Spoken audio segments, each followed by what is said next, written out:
ನೋಡ್ತಾ ಇದ್ರ BBC news. ನಾನು ಸ್ವಾಗತ್. ಹಾಸನ ಜಿಲ್ಲೆಯ ದಿನದ ಪ್ರಮುಖ ಸುದ್ದಿಗಳ ಕ್ವಿಕ್ ರೌಂಡ್ ಆಫ್ ನಲ್ಲಿ ಮೊದಲದಾಗಿ ಹೆಡ್ಲೈನ್ಸ್.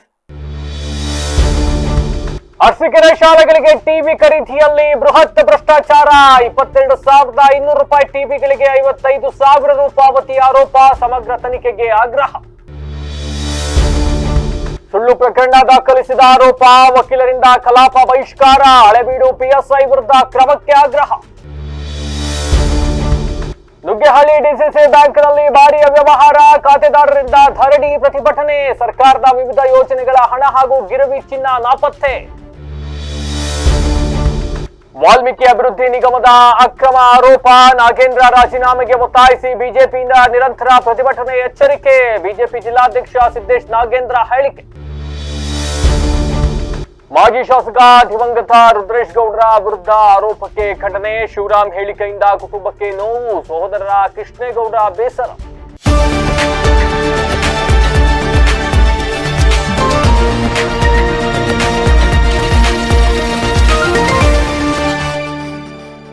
ವಾರ್ತೆಗಳ ವಿವರ. ಮೊನ್ನೆ ಅಷ್ಟೇ ಅರಸೀಕೆರೆಗೆ ನೂತನ ಸಚಿವರಾಗಿ ಅರಸೀಕೆರೆ ವಿಧಾನಸಭಾ ಕ್ಷೇತ್ರದ ಶಾಸಕರಾಗಿರ್ತಕ್ಕಂಥ ಶಿವಲಿಂಗೇಗೌಡ ಅವರು ಪ್ರಮಾಣ ವಚನ ಸ್ವೀಕರಿಸಿದ್ರು. ಹಾಸನದ ಉಸ್ತುವಾರಿ ಸಚಿವರ ಪಟ್ಟವೂ ಕೂಡ ಅವರಿಗೆ ಸಿಕ್ತು. ಇವೆಲ್ಲದರ ನಡುವೆ ಇದೀಗ ನೂತನ ಉಸ್ತುವಾರಿ ಸಚಿವರ ತವರು ಅರಸೀಕೆರೆಯಲ್ಲೇ ಭಾರಿ ಭ್ರಷ್ಟಾಚಾರದ ಆರೋಪ ಕೇಳಿ ಬಂದಿರತಕ್ಕಂಥದ್ದು. ಸಾಕ್ಷಿ ಸಮೇತ ದಾಖಲೆ ಸಮೇತ ಆರೋಪವನ್ನ ಮಾಡಲಾಗಿದೆ. ಈಗಾಗಲೇ ಇಲಾಖೆಯಿಂದ ತನಿಖೆಯೂ ಕೂಡ ನಡೀತಾ ಇರ್ತಕ್ಕಂಥದ್ದು. ಅರಸೀಕೆರೆ ತಾಲೂಕಿನ ಸರ್ಕಾರಿ ಶಾಲೆಗಳಿಗೆ ಸ್ಮಾರ್ಟ್ ಟಿವಿ ಒದಗಿಸತಕ್ಕಂತ ಯೋಜನೆಯಲ್ಲಿ ಲಕ್ಷ ಲೂಟಿ ಮಾಡಲಾಗಿದೆಯಂತೆ. ಶಾಲಾ ಶಿಕ್ಷಣ ಇಲಾಖೆಯಲ್ಲಿ ಬೃಹತ್ ಭ್ರಷ್ಟಾಚಾರ ನಡೆದಿದ್ದು, ಮಾರುಕಟ್ಟೆಯಲ್ಲಿ ಕೇವಲ 22,000 ರೂಪಾಯಿ ಟಿವಿಗಳನ್ನ ಬರೋಬ್ಬರಿ 55,000 ರೂಪಾಯಿ ನೀಡಿ ಖರೀದಿ ಮಾಡಲಾಗಿದೆ ಅಂತ ಇದೀಗ ಸಾಮಾಜಿಕ ಹೋರಾಟಗಾರ ನವೀನ್ ಮಾಗೇನಹಳ್ಳಿ ಅಂತಕ್ಕಂಥವ್ರು ಗಂಭೀರ ಆರೋಪವನ್ನ ಮಾಡಿದ್ದಾರೆ. ಅಂಡ್ ಈ ಬಗ್ಗೆ ಈಗಾಗಲೇ ಬಹುತೇಕ ಇಲಾಖೆಯ ಮಟ್ಟದಲ್ಲಿ ತನಿಖೆ ಕೂಡ ನಡೀತಾ ಇರ್ತಕ್ಕಂಥದ್ದು. ಈ ಕುರಿತು ಮಾತನಾಡಿರ್ತಕ್ಕಂಥ ಅವರು, ಶಾಲೆಗೆ ಟಿವಿ ನೀಡುವ ಸರ್ಕಾರದ ಮತ್ತೆ ಇಲಾಖೆಯ ಉದ್ದೇಶ ಶ್ಲಾಘನೀಯ. ಆದ್ರೆ ಈ ಖರೀದಿಯ ವ್ಯವಹಾರದಲ್ಲಿ ಭಾರಿ ಅವ್ಯವಹಾರ ನಡೆದಿದೆ. ಮಾರುಕಟ್ಟೆಯಲ್ಲಿ 22,000 ರೂಪಾಯಿ ಟಿವಿ ಬೆಲೆ ಬಾಳ್ತಕ್ಕಂಥ ಟಿವಿ ನೀವೇ ಹೋಗ್ಬಿಟ್ಟು ಸರ್ಚ್ ಮಾಡಿದ್ರು ಕೂಡ ಗೊತ್ತಾಗುತ್ತೆ. ಅದನ್ನ 55,000 ರೂಪಾಯಿ ಕೊಟ್ಟು ಖರೀದಿ ಮಾಡಲಾಗಿದೆ ಅಂತ. ಅಂದ್ರೆ ಹೆಚ್ಚುವರಿ ಹಣ ಕೊಟ್ಟು ಖರೀದಿ ಮಾಡಿದ್ದಾರೆ ಅಂತಲ್ಲ, ಅಷ್ಟು ಹೆಚ್ಚುವರಿ ಬಿಲ್ ಮಾಡಿದ್ದಾರೆ ಅಂತ. ತಾಲೂಕಿನ ಒಟ್ಟು ಒಂದಲ್ಲ ಎರಡಲ್ಲ 62 ಶಾಲೆಗಳಿಗೂ ಕೂಡ ಟೆಂಡರ್ ನಿಯಮವನ್ನ ಗಾಳಿಗೆ ತೂರಿ ಕೇವಲ ಒಂದೇ ಅಂಗಡಿಯಲ್ಲಿ ಇವೆಲ್ಲವನ್ನು ಕೂಡ ಖರೀದಿ ಮಾಡಿರ್ತಕ್ಕಂಥದ್ದು ಈಗ ಹಲವು ಅನುಮಾನಗಳಿಗೆ ಮಾಡಿಕೊಟ್ಟಿದೆ. ಸರ್ಕಾರದ ನಿಯಮಾನುಸಾರ ಟೆಂಡರ್ ಕರೆದು ಪಾರದರ್ಶಕವಾಗಿ ಖರೀದಿಸಿದ್ರೆ ಇದೇ ಹಣದಲ್ಲಿ ತಾಲೂಕಿನ ಸುಮಾರು 170ರಿಂದ 180 ಶಾಲೆಗಳಿಗೆ ಟಿವಿ, ಸ್ಮಾರ್ಟ್ ಕ್ಲಾಸ್, ಕಂಪ್ಯೂಟರ್ ಸೌಲಭ್ಯಗಳನ್ನ ಒದಗಿಸಬಹುದಾಗಿತ್ತು. ಆದ್ರೆ ಇವ್ರು ಮಾಡಿರ್ತಕ್ಕಂಥದ್ದು 62 ಶಾಲೆಗೆ ಯಾವುದೇ ಟೆಂಡರ್ ಕರೆದಿಲ್ಲ. ಇದರಿಂದ ಗ್ರಾಮೀಣ ಭಾಗದ ಬಹಳಷ್ಟು ವಿದ್ಯಾರ್ಥಿಗಳಿಗೆ ಅನಾನುಕೂಲ ಆಗಿರ್ತಕ್ಕಂಥದ್ದು. ಕಮಿಷನ್ ಆಸೆಯಿಂದ ಕೇವಲ 62 ಶಾಲೆಗಳಿಗೆ ಮಾತ್ರ ಸೌಲಭ್ಯವನ್ನ ಸೀಮಿತಗೊಳಿಸಲಾಗಿದೆ ಅಂತಕ್ಕಂಥ ಆರೋಪ ಕೇಳಿ ಬಂದಿದೆ. ಇವು ಇಲಾಖೆಯಿಂದ ಹಣ ಬಿಡುಗಡೆ ಆಗೋ ಮುನ್ನವೇ, ಇಲ್ಲಿ ಇನ್ನೊಂದು ಟ್ವಿಸ್ಟ್ ಇದೆ ಈ ಪ್ರಕರಣದಲ್ಲಿ. ಇಲಾಖೆಯಿಂದ ಹಣ ಬಿಡುಗಡೆ ಆಗೋ ಮುನ್ನವೇ ಶಾಲೆಗಳಿಂದ ಮುಂಚಿತವಾಗಿ ಖಾಲಿ ಚೆಕ್ ಅನ್ನ ಪಡೆದುಕೊಳ್ಳಲಾಗಿದೆಯಂತೆ. ಯಾವ ಆಧಾರದ ಮೇಲೆ SDMC ನಿಯಮಗಳನ್ನ ನಡಾವಳಿಗಳನ್ನ ಮಾಡಲಾಗಿದೆ ಅಂತಕ್ಕಂಥದ್ದು ಈಗ ಯಕ್ಷ ಪ್ರಶ್ನೆ ಆಗಿರ್ತಕ್ಕಂಥದ್ದು. ಇದೊಂದು ಉದ್ದೇಶ ಪೂರ್ವಕ ಭ್ರಷ್ಟಾಚಾರ ಆಗಿದ್ದು, ಉನ್ನತ ಅಧಿಕಾರಿಗಳು ಈ ಕೂಡಲೇ ಮಧ್ಯ ಪ್ರವೇಶಿಸಿ ಶಾಲಾ ಶಿಕ್ಷಣ ಇಲಾಖೆಯಲ್ಲಿ ನಡೆದಿರ್ತಕ್ಕಂಥ ಈ ಹಗರಣದ ಬಗ್ಗೆ ಸಮಗ್ರ ತನಿಖೆ ನಡೆಸಬೇಕು ಅಂತ ಈಗ ಒತ್ತಾಯಿಸಲಾಗಿದೆ. ಒಂದು ಶಿಕ್ಷಣ ಇಲಾಖೆಯಲ್ಲಿ ಇಷ್ಟು ದೊಡ್ಡ ಮಟ್ಟದ ಭ್ರಷ್ಟಾಚಾರ ನಡೀತಾ ಇದೆ, ಇಷ್ಟೊಂದು ಅಕ್ರಮ ನಡೀತಾ ಇದೆ ಅಂತ ಅಂದ್ರೆ ಸ್ಥಳೀಯ ಶಾಸಕರು ಶಿವಲಿಂಗೇಗೌಡರು ಈಗ ಉಸ್ತುವಾರಿ ಸಚಿವರು. ಆಯ್ತು, ಮೊನ್ನೆ ಉಸ್ತುವಾರಿ ಸಚಿವರಾಗಿರ್ಬೋದಪ್ಪ, ಇದಾಗಿ ಎಷ್ಟು ದಿವಸ ಆಗೋಯ್ತು ಅಂತ ಯಾರೋ ಪ್ರಶ್ನೆ ಮಾಡಿದ್ರೆ ಅವರೇ ಶಾಸಕರಲ್ಲಿ ಸ್ಥಳೀಯ ಶಾಸಕರು ಅವರ ಗಮನಕ್ಕೆ ಬರ್ದಲೇ ಇದೆಲ್ಲ ಆಯ್ತಾ, ಗಮನಕ್ಕೆ ಬಂದು ಗೊತ್ತಿದ್ದು ಗೊತ್ತಿಲ್ಲದಂತೆ ಸುಮ್ಮನಿದ್ದಾರ.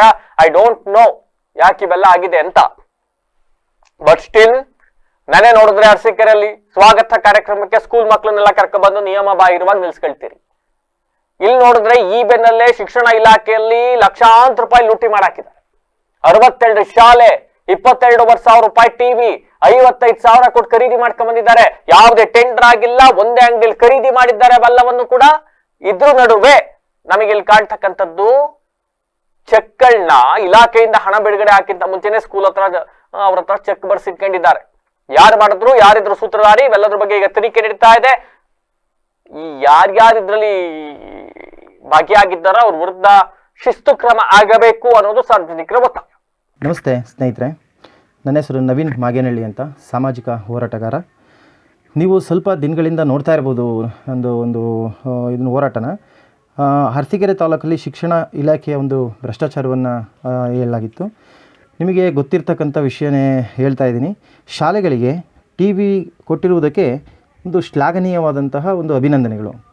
ಆದರೆ ಟಿ ವಿ ಖರೀದಿಯ ವ್ಯವಹಾರದಲ್ಲಿ ಏನಿದೆ, ಅವ್ಯವಹಾರ ಆಗಿದೆ. ಸರಿ, ಇದೇ ಟಿ ವಿ ಕಂಪ್ನಿಯ ಒಂದು ಟಿ ವಿ ಬೆಲೆ ಹೊರಗಡೆ 22,500 ರೂಪಾಯಿಗೆ ಸಿಗುತ್ತೆ. ಅದು ನಿಮಗೂ ಗೊತ್ತಿರ್ತಕ್ಕಂಥ ವಿಷಯನೇ, ನೀವು ಕೂಡ ಚೆಕ್ ಮಾಡ್ಬೋದು, ಕಂಪ್ನಿ ಇದು ಹೊಡೆದ್ರೆ ಬರ್ತದೆ. ಆದರೆ ಅಲ್ಲೆಲ್ಲ ಲಭ್ಯವಿರ್ತಕ್ಕಂಥದ್ದು 22,000 ರೂಪಾಯಿಗೆ. ಆದರೆ ಇವರು ಅದೇ ಕಂಪ್ನಿ ಟಿ ವಿಯನ್ನು 55,000 ರೂಪಾಯಿಗೆ ಖರೀದಿ ಮಾಡಿರ್ತಕ್ಕಂಥ ಒಂದು ದಾಖಲೆಗಳೆಲ್ಲ ಲಭ್ಯವಿದೆ. ಎಲ್ಲ 62 ಶಾಲೆಗಳಿಗೂ ಕೂಡ ಒಂದೇ ಕಡೆ ಒಂದೇ ಅಂಗಡಿಯಲ್ಲಿ ಖರೀದಿ ಮಾಡಿದ್ದಾರೆ. ಆದರೆ ಇದನ್ನು ನಿಯಮಾನುಸಾರ ಟೆಂಡರ್ ಮಾಡಿ ಖರೀದಿ ಮಾಡಿದರೆ ಇದೇ ಒಂದು ದುಡ್ಡಿಗೆ ಸುಮಾರು 170ರಿಂದ 180 ಶಾಲೆಗಳಿಗೆ ಒಂದು ಟಿ ವಿಗಳನ್ನ ವಿತರಣೆ ಮಾಡ್ಬೋದಾಗಿತ್ತು.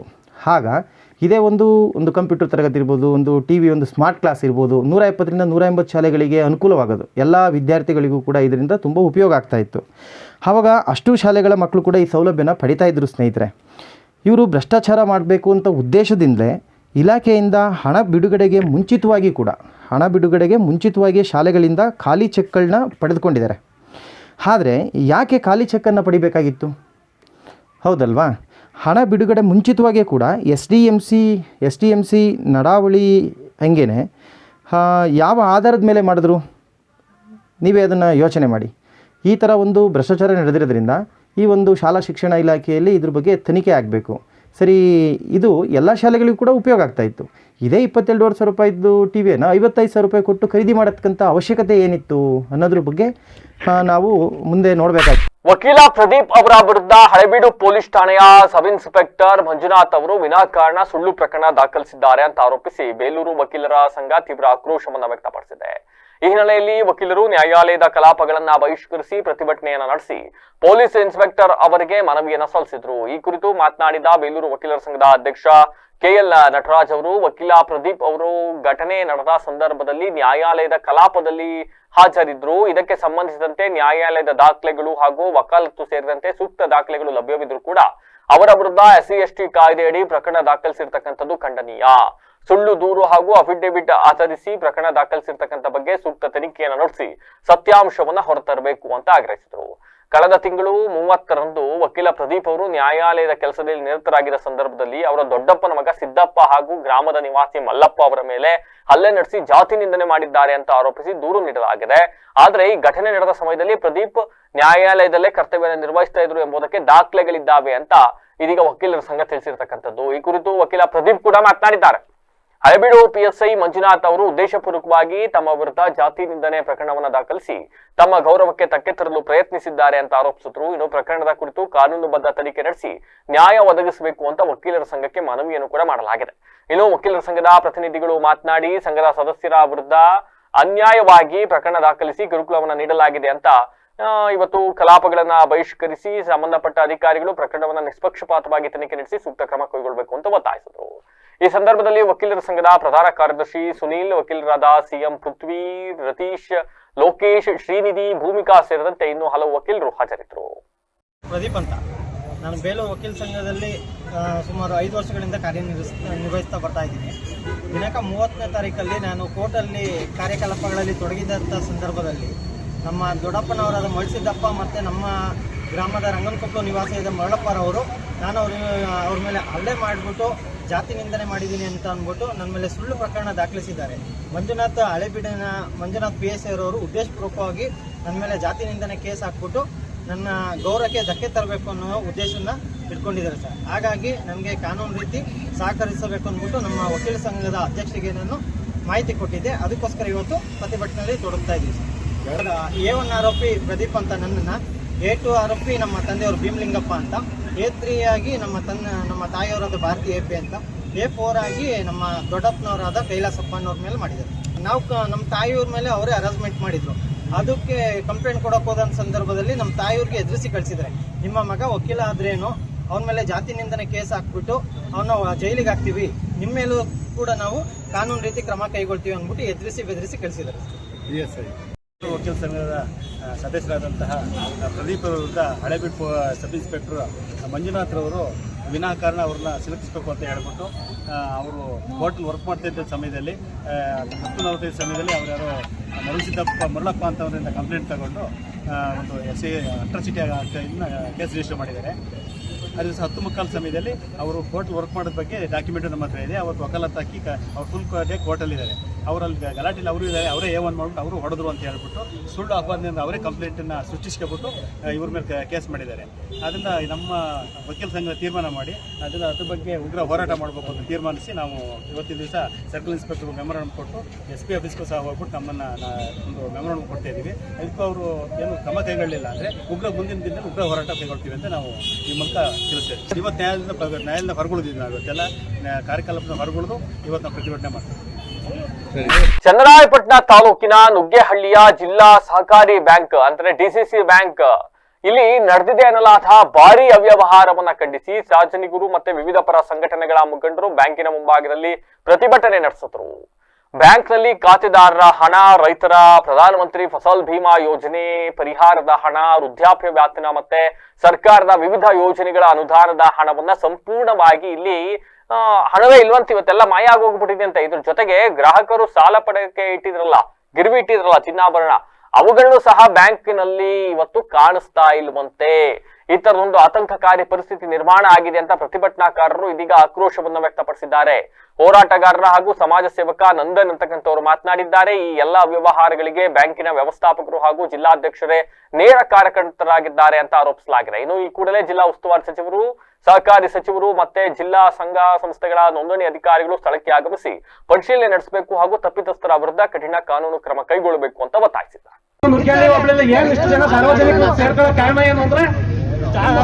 DCC ಬ್ಯಾಂಕ್ ಅಲ್ಲಿ ಆಗಿರೋ ಅವ್ಯವಹಾರ ಇದಕ್ಕೆಲ್ಲ ಕಾರಣ ಹಾಸನ ಜಿಲ್ಲಾ DCC ಬ್ಯಾಂಕ್ ಕಾರಣ, ಅಲ್ಲಿರೋ ಆಡಳಿತ ಮಂಡಳಿ ಅಧಿಕಾರಿಗಳ ಕಾರಣ. ಈ ಸಮಸ್ಯೆನ ಬಗೆಹರಿಸಬೇಕು. ಡಿಸ್ಟ್ರಿಕ್ಟ್ ರಿಜಿಸ್ಟರ್, ಡಿಸ್ಟ್ರಿಕ್ಟ್ ಉಸ್ತುವಾರಿ ಸಚಿವರು ಬಂದ್ರೆ ರೈತರ ಸಮಸ್ಯೆ ಕೇಳಿ ಬಗೆಹರಿಸಬೇಕು. ಇಲ್ಲಿ ಕಳ್ತನ ಮಾಡಿರೋ DCC ಬ್ಯಾಂಕ್ ಅಧಿಕಾರಿಗಳಿಗೆ ಕುತ್ಕೊಂಡು ಅಧಿಕಾರಿಗಳು ಅರ್ಜಿ ಕೊಡೋದ್ರಿಂದ ಈ ಸಮಸ್ಯೆ ಬಗೆಹರಿಯಲ್ಲ. ಡಿಸ್ಟ್ರಿಕ್ಟ್ ರಿಜಿಸ್ಟರ್ ಮತ್ತೆ ಡಿಸ್ಟ್ರಿಕ್ಟ್ ಉಸ್ತುವಾರಿ ಸಚಿವರು ನಾವು ಬರೋವಾಗ ಪ್ರತಿಭಟನೆ ಮುಂದುವರಿತದೆ. ಅಲ್ಲಿವರೆಗೆ ಮುಂದುವರ್ಸೋಣ. ರೈತರೆಲ್ಲ ಒಗ್ಗಟ್ಟಾಗಿ ಆಚರಿಸಿ. ಇವಾಗ ನೋಡ್ರಿ, ಇವಾಗ ಇವ್ರು ಹೇಳ್ತಾ ಇದ್ರೆ ಇವಾಗ ನಾವು ಮಾಡಿದ್ರೆ ಇಲ್ಲಿ ಬ್ಯಾಂಕ್ ಅಲ್ಲಿ ಅವ್ಯವಹಾರ ಆಗಿದೆ ಸರ್, ಸತ್ಯ ಒಪ್ಕೋತೀವಿ. ಅದಕ್ಕೆ ಕ್ರಮ ತಗೊಂಡಿದ್ದಾರೆ. ಇಬ್ಬರನ್ನ ಸಸ್ಪೆಂಡ್ ಮಾಡಿದ್ದಾರೆ ಸರ್. ಯಾರ್ಯಾರ ಹೆಸರು ಹೇಳಿ ಸರ್? ಅವರು ಆಲಿಸ್ ಪ್ರಿಯಾ ಅಂತ ಒಬ್ರು, ಇನ್ನೊಬ್ರು BS ಕವಿತಾ ಅಂತ, ಇಬ್ರು ಅಧಿಕಾರಿಗಳನ್ನ ಸಸ್ಪೆಂಡ್ ಮಾಡಿ ತನಿಖೆ ನಡೆಸ್ತಾ ಇದ್ದಾರೆ. ಆಡಿಟ್ ನಡೀತಾ ಇದೆ, ಇನ್ನು ಕಂಪ್ಲೀಟ್ ಆಗಿಲ್ಲ. ಕಂಪ್ಲೀಟ್ ಆದ್ಮೇಲೆ ಕ್ಲಿಯರ್ ಪಿಕ್ಚರ್ ಸಿಗುತ್ತೆ. ನಿಮ್ ಪ್ರಕಾರ ನಮ್ಮಲ್ಲಿ ಒಂದು 85 ಲಕ್ಷ ಎಲ್ಲಾರ್ದು ಎಲ್ಲ ಪೂರ್ತಿ ಪೈಸೆ ವಸೂಲಾಗುತ್ತೆ. ಅದು ಲೋನ್ ಅಕೌಂಟ್ಗಳಿಗೆ ಡಿಬಿಟ್ ಮಾಡಿ ಟ್ರಾನ್ಸ್ಫರ್ ಡೆಬಿಟ್ ಆಗಿರೋ ದುಡ್ಡು ಯಾವ ದುಡ್ಡು? ರೈತರು ಕಟ್ಟಿರೋದ ಈಗ ಸರ್ಕಾರದಿಂದ ಬಂದಿರೋ ಸಬ್ಸಿಡಿ ಅದು ಅಂತ ಬರಲ್ಲ. ಹಂಗಲ್ಲ ಸರ್, ಹಂಗ್ ಬರಲ್ಲ. ಈಗ ಜನ ಕಟ್ಟಿದ್ರೆ ಅದು ಲೋನ್ ಹೋಗಿರ್ತದೆ, ಮತ್ತೆ ಸರ್ಕಾರದಿಂದ ಸಬ್ಸಿಡಿ ಬಂದಿದ್ರೆ ಅದು ಹೋಗಿರ್ತದೆ. ಬಟ್ ನೀವು ಡೆಬಿಟ್ ಮಾಡಿರೋದು ಅದು ಆತರ ಬರಲ್ಲ. ಪರ್ಟಿಕ್ಯುಲರ್ ಇವ್ರದೇ ದುಡ್ಡು ಒಂದು ವರ್ಷದಿಂದ ಆಗಿರೋದಕ್ಕೆ ಬರೀ ಇಬ್ರು ನಿಮ್ಮ ದರ್ಜೆ ನೌಕರರು ಮಾತ್ರ ಇಬ್ರು ಸಸ್ಪೆಂಡ್ ಅಲ್ಲ. ಏನ್ ದರ್ಜೆ ಮ್ಯಾನೇಜರ್ ಯಾರು ಸರ್? ಅಲ್ಲ ಸರ್, ನಿಮ್ ಗಮನಕ್ಕೆ ಮ್ಯಾನೇಜರ್ ಗಮನಕ್ಕೆ ಬರ್ದಂಗ ಆಗಿದೆಯಾ ಸರ್? ನೋಡಿ, 3 ತಿಂಗಳು ಒಂದ್ಸರಿ ಆಡಿಟ್ ಆಗುತ್ತೆ, ಇನ್ಸ್ಪೆಕ್ಷನ್ ಆಗುತ್ತೆ. ಆಡಿಟ್ ಇನ್ಸ್ಪೆಕ್ಷನ್ಗೆ ಸಿಗದೆ ಇರೋಂಗೆ ಮಾಡಿದ್ದಾರೆ. ಸೊ ಮ್ಯಾನೇಜರ್ಗೆ ಮ್ಯಾನೇಜರ್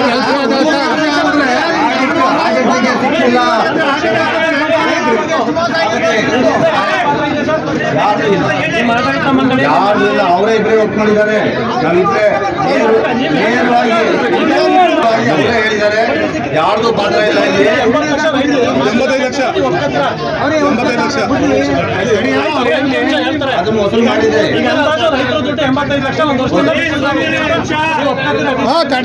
ಆಗಿದೆ, ವಸೂಲು ಮಾಡಿದ್ದಾರೆ. ಅದನ್ನು ಪೈಸೆ ವಸೂಲು ಮಾಡೇ ಮಾಡ್ತಾರೆ. ವಸೂಲಾಗಿದೆ. ಅವ್ರ ಹಣಕ್ಕೆ ಅವ್ರ ಹಣ ವಾಪಸ್ ಸತ್ಯ. ಬ್ಯಾಂಕಿಂದ ಎಷ್ಟು ಲೋನ್ ಕೊಟ್ಟಿದ್ದೀರಿ ಸರ್? 1 ವರ್ಷದಲ್ಲಿ ಆಗೈತೆ ಅಂದ್ರಲ್ಲ, 3 ತಿಂಗಳು ಒಂದ್ಸತಿ ಆಡಿಟ್ ನಡೆದಾಗ ಆಡಿಟ್ ಗೊತ್ತಾಗ್ತಾರೆ. ಮಹರ್ಷಿ ವಾಲ್ಮೀಕಿ ಅಭಿವೃದ್ಧಿ ನಿಗಮದ ಬಹುಕೋಟಿ ಹಣ ಅಕ್ರಮ ವರ್ಗಾವಣೆ ಪ್ರಕರಣದ ಆರೋಪ ಎದುರಿಸ್ತಾ ಇರತಕ್ಕಂತ ಬಿ ನಾಗೇಂದ್ರ ಅವರನ್ನ ಮತ್ತೆ ಸಚಿವ ಸಂಪುಟಕ್ಕೆ ಸೇರ್ಪಡೆ ಮಾಡಿರುವುದನ್ನ ಖಂಡಿಸಿ ಅವರ ರಾಜೀನಾಮೆಗೆ ಆಗ್ರಹಿಸಿ ಸದನದ ಒಳಗೆ ಮತ್ತೆ ಹೊರಗೆ ರಾಜ್ಯಾದ್ಯಂತ ಬಿಜೆಪಿ ಹೋರಾಟ ಹಮ್ಮಿಕೊಳ್ಳಲು ನಿರ್ಧರಿಸಿದೆ ಅಂತ ಇವತ್ತು ಬಿಜೆಪಿ ಮುಖಂಡರು ಹೇಳಿದ್ದಾರೆ. ಪತ್ರಿಕಾಗೋಷ್ಠಿಯಲ್ಲಿ ಬುಧವಾರ ಮಾತನಾಡಿದ ಬಿಜೆಪಿ ಜಿಲ್ಲಾಧ್ಯಕ್ಷ ಸಿದ್ದೇಶ್ ನಾಗೇಂದ್ರ, ಸುಮಾರು 187 ಕೋಟಿ ಹಗರಣದ ಆರೋಪದಿಂದ ಇನ್ನೂ ಮುಕ್ತರಾಗದ ನಾಗೇಂದ್ರ ಅವರನ್ನ ಮತ್ತೆ ಸಚಿವ ಸಂಪುಟಕ್ಕೆ ಸೇರ್ಪಡೆ ಮಾಡಿರ್ತಕ್ಕಂಥದ್ದು ಖಂಡನೀಯ. ಅವರ ಮೇಲಿನ ಭಯದಿಂದ ಅಥವಾ ಕಾಂಗ್ರೆಸ್ ಹೈಕಮಾಂಡ್ ನಿಂದ ಯಾವುದೇ ಒತ್ತಡ ಬಿತ್ತ ಅಂತಕ್ಕಂಥ ಪ್ರಶ್ನೆಯನ್ನ ಮಾಡಿದ್ದಾರೆ. ಹಣ ಅಕ್ರಮ ಹಂಚಿಕೆ ತನಿಖೆ ಇನ್ನೂ ಕೂಡ ಮುಗಿದಿಲ್ಲ, ಆದ್ರೂ ಕೂಡ ಕ್ಲೀನ್ ಚಿಟ್ ಸಿಕ್ಕಿದೆ ಎಂಬಂತೆ ನಾಗೇಂದ್ರ ಅವರನ್ನ ಮಂತ್ರಿ ಮಾಡಿರ್ತಕ್ಕಂಥದ್ದು ಸರಿಯಲ್ಲ ಅಂತ ಹೇಳಿದ್ರು. ಇನ್ನು ಪರಿಶಿಷ್ಟ ಪಂಗಡದ ಜನರ ಆರ್ಥಿಕ ಮತ್ತು ಸಾಮಾಜಿಕ ಕಲ್ಯಾಣಕ್ಕಾಗಿ ಮೀಸಲಿಟ್ಟ ಹಣವನ್ನ ದುರ್ಬಳಕೆ ಮಾಡಿಕೊಳ್ಳಲಾಗಿದೆ. ಈಗ ಅಂತವರನ್ನೇ ರಕ್ಷಿಸುವ ಕೆಲಸವನ್ನ ಸರ್ಕಾರ ಹಾಗೂ ಸಿಎಂ ಮಾಡ್ತಾ ಇದ್ದಾರೆ ಅಂತ ಕಿಡಿಕಾರಿದ್ದಾರೆ. ಇನ್ನು ಆರೋಪ ಎದುರಿಸ್ತಾ ಇರ್ತಕ್ಕಂಥ ವ್ಯಕ್ತಿಯನ್ನೇ ಮತ್ತೆ ಸಚಿವರನ್ನಾಗಿ ಮಾಡಿರ್ತಕ್ಕಂಥದ್ದು ಸರ್ಕಾರದ ನಿರ್ಧಾರದ ಮೇಲೆ ಅನುಮಾನವನ್ನ ಮೂಡಿಸಿದೆ. ಸಾರ್ವಜನಿಕರಲ್ಲಿ ತಪ್ಪು ಸಂದೇಶನ ರವಾನಿಸುತ್ತೆ ಇದು ಅಂತ ಹೇಳಿದ್ರು. ಇನ್ನು ಪತ್ರಿಕಾಗೋಷ್ಠಿಯಲ್ಲಿ ಬಿಜೆಪಿ ಜಿಲ್ಲಾ ಪ್ರಧಾನ ಕಾರ್ಯದರ್ಶಿಗಳಾದ ಅಮಿತ್ ಶೆಟ್ಟಿ, ರಾಜ್ಕುಮಾರ್, ಮಾಧ್ಯಮ ವಕ್ತಾರ ಮೋಹನ್, ಯುವ ಮೋರ್ಚಾ ಪ್ರಧಾನ ಕಾರ್ಯದರ್ಶಿ ಜಿತೇಂದ್ರ ಹಾಗೂ ವೇದಾವತಿ ಹಾಜರಿದ್ದರು. ಬೆಳಗ್ಗೆಯಿಂದ ಖಾತೆ ಹಂಚಿಕೆ ಬಗ್ಗೆ ಒಂದಷ್ಟು ಚರ್ಚೆ ನಡೀತಾ ಇದೆ. ಆಗಿದೆ ಅಂತ ಇದ್ದಾರೆ, ಕೆಲವರು ಬಂದಿದೆ ಅಂತ ಇದ್ದಾರೆ. ಬಟ್ ಅಧಿಕೃತವಾಗಿ ಆರ್ಡ್ರ್ ಆಗಿದೆಯೋ ಅಲ್ವೋ ತಾವೆಲ್ಲ ಮಿತ್ರರು ಸ್ನೇಹಿತರು ತಾವು ತಿಳಿಸ್ಬೇಕು. ನಮ್ಮ ಆಗ್ರಹ ಇಷ್ಟೇ, ಏನು ವಾಲ್ಮೀಕಿ ನಿಗಮದ ಅಡಿಯಲ್ಲಿ ಒಂದು ಪರಿಶಿಷ್ಟ ಪಂಗಡಕ್ಕೆ ಅದರ ಕಲ್ಯಾಣಕ್ಕೆ ಮೀಸಲಾಗಿಟ್ಟಂಥ ಹಣ ಸರಿಸುಮಾರು 187 ಕೋಟಿಯಷ್ಟು ಹಣ ತೆಲಂಗಾಣದಲ್ಲಿ ವಿವಿಧ ಹೊಸ ಖಾತೆಗಳನ್ನು, ಬ್ಯಾಂಕ್ ಖಾತೆಗಳನ್ನು ಓಪನ್ ಮಾಡಿಕೊಂಡು ಅದಕ್ಕೆ ನೇರವಾಗಿ ವರ್ಗಾವಣೆ ಮಾಡಿ ಅದನ್ನು ಅಲ್ಲಿ ನಡೆದಂಥ ಚುನಾವಣೆಗಳಿಗೆ ಬಳಸಿರೋವಂಥದ್ದು. ಜೊತೆಗೆ ಅಂದಿನ ಮುಖ್ಯಮಂತ್ರಿಗಳಾಗಿರ್ತಕ್ಕಂಥ ಮಾನ್ಯ ಸಿದ್ದರಾಮಯ್ಯ ಸಾಹೇಬ್ರೆ ಸ್ವತಃ ವಿಧಾನಸಭಾ ಅಧಿವೇಶನದಲ್ಲಿ ಒಪ್ಕೊಂಡಿದ್ದಾರೆ. ಅದರ ಮೊತ್ತವನ್ನು ಸಹ ಅವರು ಉಲ್ಲೇಖ ಮಾಡಿದ್ರು. ಅವತ್ತು ಅದರ ಗಾಂಭೀರ್ಯತೆಯನ್ನು ಅರ್ಥ ಮಾಡಿಕೊಂಡು, ಆಗಿರೋ ತಪ್ಪುಗಳನ್ನು ಅರ್ಥ ಮಾಡಿಕೊಂಡು ಅಂದಿನ ಮುಖ್ಯಮಂತ್ರಿಗಳಾದಂಥ ಮಾನ್ಯ ಸಿದ್ದರಾಮಯ್ಯ ಸಾಹೇಬರು ಸಚಿವರಾಗಿರ್ತಕ್ಕಂಥ ಬಿ ನಾಗೇಂದ್ರ ಅವರ ರಾಜೀನಾಮೆಯನ್ನು ಪಡೆಯುವಂಥ ಕೆಲಸ ನಡೆದಿತ್ತು. ಅದಾದ ನಂತರ ಕೆಲವೇ ದಿನಗಳಲ್ಲಿ ಇಡಿ ಅದನ್ನು ಎನ್ಫೋರ್ಸ್ಮೆಂಟ್ ಡೈರೆಕ್ಟರೇಟ್ ಅವರು ಅದನ್ನು ಎತ್ಕೊಂಡು ಪರಿಶೀಲನೆಗಳು ನಡೆಸಿ ಅವರನ್ನು ವಶಕ್ಕೆ ಪಡೆದು ಎನ್ಕ್ವೈರಿ ಮಾಡಿ ತದನಂತರ ಅವರನ್ನು ಬಂಧನಕ್ಕೆ ಒಳಗ್ಬಿಟ್ಟು ವಿಚಾರಣೆ ಇನ್ನೂ ನಡೀತಾ ಇದೆ. ಏನು ಕ್ಲೀನ್ ಚಿಟ್ ಏನು ಕೊಟ್ಟು ಅವ್ರನ್ನ ಆಚೆ ಕಳಿಸಿಲ್ಲ. ನಾವು ಕೇಳಕ್ಕೆ ಬಂದಿರೋವಂಥದ್ದು ಇಷ್ಟು ಒಂದೆಲ್ಲ ಹಗರಣ ಇದ್ದು ಇವತ್ತು ನೂತನ ಮುಖ್ಯಮಂತ್ರಿಗಳು ಬಂದಿದ್ದಾರೆ. ಅದರ ಸಂಪುಟದಲ್ಲಿ ಅದೇನು ಮುಖ್ಯಮಂತ್ರಿಗಳ ಮೇಲೆ ಇರೋವಂಥ ಒತ್ತಡನೋ ಅಥವಾ ಅವರೇನಾರ ಕಾಂಗ್ರೆಸ್ ಹೈಕಮಾಂಡಿಗೆ ಈ ಒತ್ತಡವನ್ನು ಹಾಕಿ. ಮಾಜಿ ಶಾಸಕರಾದ ದಿವಂಗತ ರುದ್ರೇಶ್ ಗೌಡ ಅವರು ಅಧಿಕಾರದಲ್ಲಿದ್ದ ಸಂದರ್ಭದಲ್ಲಿ ಬಡವರಿಗೆ ಜಮೀನು ಮಂಜೂರು ಮಾಡುವ ಪ್ರಕ್ರಿಯೆಯಲ್ಲಿ ಯಾವುದೇ ಅಕ್ರಮ ನಡೆದಿಲ್ಲ.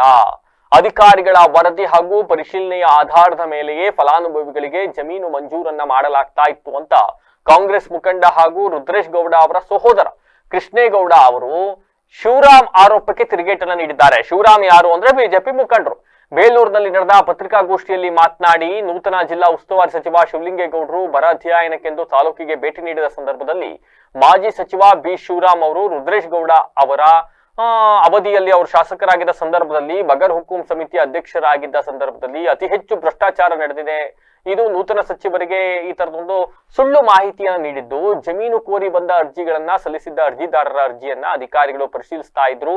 ಅರ್ಜಿದಾರರ ಅರ್ಹತೆ, ದಾಖಲೆಗಳು ಹಾಗೂ ಜಮೀನಿನ ವಿವರವನ್ನ ಪರಿಶೀಲಿಸಿ ಅಧಿಕಾರಿಗಳು ವರದಿ ನೀಡಿದ ನಂತರವೇ ಮುಂದಿನ ಪ್ರಕ್ರಿಯೆ ನಡೀತಾ ಇತ್ತು ಅಂತ ಈ ವೇಳೆ ಸ್ಪಷ್ಟಪಡಿಸಿದ್ದಾರೆ. ಸರ್ಕಾರದ ನಿಯಮಾನುಸಾರ ಅಧಿಕಾರಿಗಳು ಕಡತಗಳನ್ನ ಪರಿಶೀಲಿಸಿ ಪ್ರಕ್ರಿಯೆ ಪೂರ್ಣಗೊಳಿಸ್ತಾ ಇದ್ರು. ಅಧಿಕಾರಿಗಳ ವರದಿ ಹಾಗೂ ಪರಿಶೀಲನೆ ಆಧಾರದ ಮೇಲೆ ಸಮಿತಿಯಲ್ಲಿ ತೀರ್ಮಾನ ಕೈಗೊಳ್ಳಲಾಗಿತ್ತು. ಹೀಗಾಗಿ ಒಬ್ಬ ವ್ಯಕ್ತಿಯ ಮೇಲೆ, ಅದರಲ್ಲೂ ಕೂಡ ದಿವಂಗತರಾಗಿರ್ತಕ್ಕಂಥ ಶಾಸಕ ರುದ್ರೇಶ್ ಗೌಡರ ಮೇಲೆ ಮಾಜಿ ಸಚಿವ ಬಿ ಶಿವರಾಮ್ ಏಕಾಏಕಿ ಆರೋಪ ಮಾಡುವುದು ಸರಿಯಲ್ಲ ಅಂತ ಹೇಳಿದ್ರು. ಇದೇ ಸಂದರ್ಭದಲ್ಲಿ ಕಾಂಗ್ರೆಸ್ ಮುಖಂಡರಾದ ಗಂಗಾಧರ್ ಹಳೆಬೀಡು, ಸತ್ಯನಾರಾಯಣ ಸೇರಿದಂತೆ ಇನ್ನಿತರರು ಹಾಜರಿದ್ದರು. ಯಾವ ಶಾಸಕರು ಏನೇನು ಕೆಲಸ ಮಾಡಿದ್ದಾರೆ ಅನ್ನೋದನ್ನ ಸರ್ಕಾರದ ಒಂದಿಲ್ಲಿ ತಗೊಳ್ಳಿ. ಅದಕ್ಕೆ ಯಾರು ಉತ್ತರ ಕೊಡ್ಬೇಕು ಅದನ್ನ ಕೊಡ್ತಾರೆ. ದಯಮಾಡಿ ನೀವು ಈ ತರದ ನಿಮ್ಮ ಅಭಿವೃದ್ಧಿ ಕೆಲಸ ಮಾಡಿ, ನೀವು ಮತ್ತೆ ಅಭ್ಯರ್ಥಿಯಾಗಿ, ನೀವು ಮತ್ತೆ ಗೆಲ್ಲಿ, ನೀವು ಮಿನಿಸ್ಟರ್ ಆಗಿ, ನಮ್ಗೆ ಏನು ಅಭ್ಯಂತರ ಇಲ್ಲ. ಆದ್ರೆ ಈ ಕುಟುಂಬದ ಬಗ್ಗೆ ಮತ್ತೆ ಏನಾದ್ರೂ ತಾವು ಮಾತಾಡಕ್ ಪ್ರಾರಂಭ ಮಾಡಿದ್ರೆ ಬೇಲೂರಿನ ಜನತೆ ಮಾತಾಡ್ತಾರೆ. ನಾವು ಬೇಲೂರು ಜನತೆಗೆ ಮನವಿ ಮಾಡ್ತಾ ಇದ್ದೀವಿ, ನೀವು ಚರ್ಚೆ ಮಾಡಕ್ ಪ್ರಾರಂಭ ಮಾಡಿ. ಈ ಕುಟುಂಬ ಈ ತಾಲೂಕಿಗೆ ಮಾಡಿರ್ತಕ್ಕಂಥ ಅನ್ಯಾಯ ಏನು, ಈ ಕುಟುಂಬದಿಂದ ಆಗಿರ್ತಕ್ಕಂಥ ತೊಂದರೆಗಳೇನು ಅನ್ನೋದನ್ನ ದಯಮಾಡಿ ಜನ ಮಾತಾಡ್ಲಿ, ಜನ ಉತ್ತರ ಕೊಡಿ, ಜನ ಪ್ರಶ್ನೆ ಕೇಳಿ, ಅದಕ್ಕೆ ಅವ್ರ ಕುಟುಂಬದವ್ರು ಉತ್ತರ ಕೊಡ್ತಾರೆ. ನಿಮಗೆ ಆ ಅರ್ಹತೆನೂ ಇಲ್ಲ, ಅವ್ರ ಬಗ್ಗೆ ಮಾತಾಡ್ತಕ್ಕಂಥದ್ದು ಯಾವ್ದು ಇಲ್ಲ. ಮುಂದೆ ನೀವು ಪ್ರತಿಭಟನೆಯನ್ನ ಎದುರಿಸಬೇಕಾಗುತ್ತೆ ಅಂತಕ್ಕಂಥ ಸೂಕ್ಷ್ಮವಾದ ವಿಚಾರನ ಅವ್ರಿಗೆ ಹೇಳಿ. ನಾನ್ ಸ್ಯಾಂಕ್ಷನ್ ಮಾಡಿದ್ದು ಅಭಿವೃದ್ಧಿ ಕೆಲಸಗಳಾದ ರೋಡು ರಸ್ತೆಗಳನ್ನ ಯಾವ್ದು ಎಲ್ಲದಕ್ಕೂ ಅಡ್ಡ ಬರ್ತಾ ಇದ್ರು.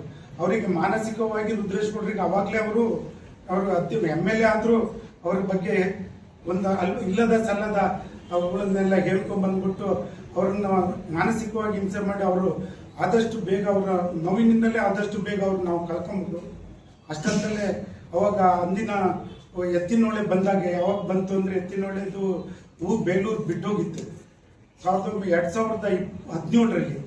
ಅಂದಿನ ಮುಖ್ಯಮಂತ್ರಿ ಆದಂತ ಸನ್ಮಾನ್ಯ ಸಿದ್ದರಾಮಯ್ಯನವರು ಬೇಲೂರಿಗೆ ಬಂದಾಗ ನಿಮಗೆಲ್ಲ ಗೊತ್ತಿದೆ, ಎತ್ತಿನೊಳೆ ಬೇಲೂರು ತಾಲೂಕಲ್ಲಿ ಬಿಟ್ಟೋಗಿರೋದನ್ನ ರುದ್ರೇಶ್ ಕೂಡ ಪದೇ ಪದೇ ಬರ್ತಿದ್ದಾರೆ. ರುದ್ರೇಶ್ ಅಣ್ಣವರು ಕೊಡ್ತೀನಿ ಅಂತ ಹೇಳಿ ಅವಾಗ ಅದಾಗಿ ಎರಡು ತಿಂಗಳಿಗೆ ಬೇಲೂರಿಗೆ ಎಲ್ಲೆಲ್ಲಿ ಅನ್ಯಾಯ ಎಲ್ಲೆಲ್ಲಿ ಬಿಡಬೇಕಾಗಿದ್ದ ನೀರನ್ನು ಅವನ್ನೆಲ್ಲ ವ್ಯವಸ್ಥಿತವಾಗಿ ಬೇಲೂರಿಗೆ ಮಂಜೂರು ಮಾಡಿಕೊಟ್ರು.